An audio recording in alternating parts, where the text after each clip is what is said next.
क्या होगा अगर किसी आदमी का घर ऐसी जगह हो जहां दूर दूर तक कोई आदमी दिखाई ना दे। दरअसल इस आदमी का नाम रघु होता है, जो रेलवे का गेटमैन होता है, जिसका काम आती हुई ट्रेनों को हरी झंडी दिखाना है। रघु यहाँ पिछले 15 साल से रह रहा है और इसे किसी आदमी से बात किए हुए 15 साल हो गए हैं। इस फाटक से केवल 2 ही ट्रेन गुजरती है, जिनकी टाइमिंग रघु को बहुत अच्छे से याद हो गई है। एक दिन उसको कुछ अजीब लगता है। वो जैसे ही वहाँ जाके देखता है तो वहाँ एक लड़की नीचे गिरी मिलती है। वो लड़की जिंदा होती है, इसलिए रघु उसको अपने घर ले आता है। वो उसको छूने की कोशिश करता है क्योंकि उसने 15 साल के बाद किसी इंसान को देखा था। तभी उस लड़की को होश आ जाता है। वो उसको देखकर डर जाती है। रघु बताता है कि तुम ट्रेन से गिर गई थी, इसलिए मैं तुमको अपने घर ले आया। लड़की अपना नाम चेतना बताती है और बोलती है कि मैं अपने पति के साथ जा रही थी कि तभी पैर फिसलने पर ट्रेन से गिर गई। चेतना यहाँ से जाने के लिए होती है। रघु उसको मना करता है कि तुम इस रेगिस्तान से बाहर नहीं निकल सकती, लेकिन वो उसकी बात नहीं सुनती और वहाँ से चली जाती है। वो बहुत देर तक चलती रहती है, लेकिन वो रेगिस्तान से बाहर नहीं निकल पाती और आगे जाके बेहोश हो जाती है। चेतना को जैसे ही होश आता है, रघु उसको बताता है कि तुम यहाँ से कहीं नहीं जा सकती। यहाँ चारों ओर सिर्फ रेगिस्तान है। मैं रेलवे का गेटमैन हूँ जो यहाँ 15 साल से रह रहा हूँ। अब रात हो जाती है। रघु उसके लिए खाना बना के लाता है और चेतना के सोने का इंतजाम भी कर देता है और खुद जमीन पर सोता है। अब सुबह हो जाती है। रघु बताता है कि रेलवे वालों का दिन में एक बार कॉल आता है, लेकिन हम कॉल नहीं कर सकते। लेकिन जब कॉल आएगा तो मैं तुम्हारे बारे में रेलवे वालों को बता दूंगा। और तभी कॉल आ जाती है। लेकिन जैसे ही रघु बताने वाला होता है, चेतना कॉल को काट देती है। रघु को कुछ समझ में नहीं आता कि चेतना ने ऐसा क्यों किया। यहाँ चेतना बताती है कि मैं ट्रेन से गिरी नहीं थी, बल्कि जान के कूदी थी। वो अपने बारे में बताती है कि मैं एक डॉक्टर हुआ करती थी। झिंचो नाम का एक लड़का मेरा पेशेंट हुआ करता था। उसका इलाज करते करते मुझे उससे प्यार हो गया था। हम दोनों साथ रहने लगे थे, लेकिन कुछ दिन बाद वो साइको जैसी हरकत करने लगा था। मुझको मारने भी लगा था। उसके डर की वजह से ही मैं उस दिन ट्रेन से कूद गई थी। इसलिए रघु को चेतना से हमदर्दी होने लगती है। चेतना यहाँ नहाने के लिए जाती है। रघु उसको देखने की कोशिश करता है क्योंकि वो 15 साल से किसी लड़की के करीब नहीं गया था। एक दिन चेतना घर की सफाई करती है और उसको एक कार्ड मिलता है जो कि असली रघु का होता है, जिसको इस आदमी ने मार दिया होता है।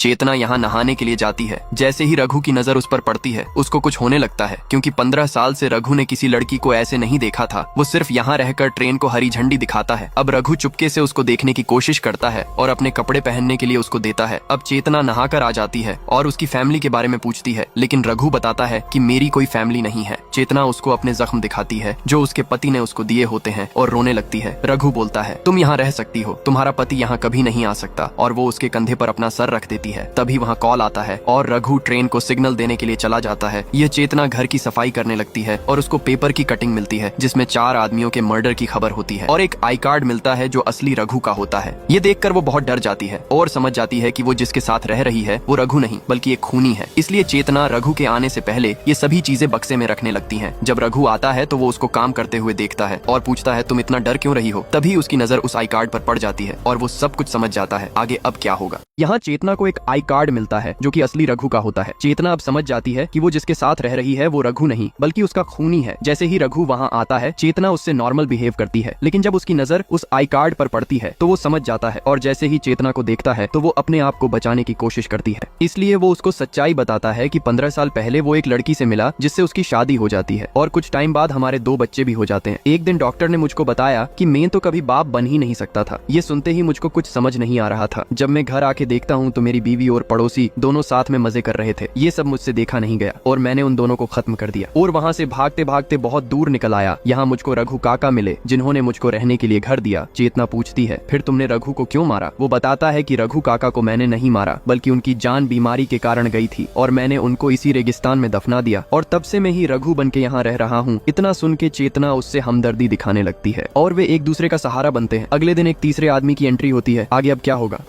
रघु बताता है कि जब मैं अपने घर पहुंचा तो मेरी बीवी पड़ोसी के साथ थी, इसलिए मैं वहां से भागकर यहाँ रहने लगा। चेतना को अब रघु से हमदर्दी होने लगती है। अब वे साथ मिलके घर का काम करने लगते हैं। तभी पता चलता है कि पानी खत्म हो गया है, इसलिए चेतना खुद पानी लाने को बोलती है और रघु उसको कुएं का रास्ता बता देता है। रघु उसको पसंद करने लगा था। रघु अब अंदर आके लेट जाता है। तभी उसको किसी की आहट होती है। वो बाहर आके देखता है तो उसको एक आदमी दिखाई देता है जिसके बारे में चेतना ने बताया था कि वो उसका हस्बैंड है जो कि एक मेंटल पेशेंट है और वो उसके ही डर से भागी हुई है। जब वो आदमी रघु से किसी के यहाँ आने के बारे में पूछता है तो रघु उसको मना कर देता है कि यहाँ कोई लड़की नहीं आई है। अब उसको डाउट हो जाता है कि ये आदमी झूठ बोल रहा है, लेकिन रघु उसको जबरदस्ती अपने घर से निकालने लगता है। तभी उनके बीच लड़ाई होने लगती है और वो आदमी बताता है कि मेरी बीवी का नाम चेतना है जो कि एक मेंटल पेशेंट है, लेकिन देखने से बिल्कुल नॉर्मल लड़की लगती है, लेकिन कभी भी उसकी हालत खराब होने पर वो किसी की भी जान ले सकती है। ये सुनते ही रघु घबरा जाता है कि चेतना ने तो अपने हस्बैंड को पेशेंट बताया था, इसलिए वो बोलता है अगर तुमने उसको कहीं छुपाया है तो तुम्हारी भी जान खतरे में है।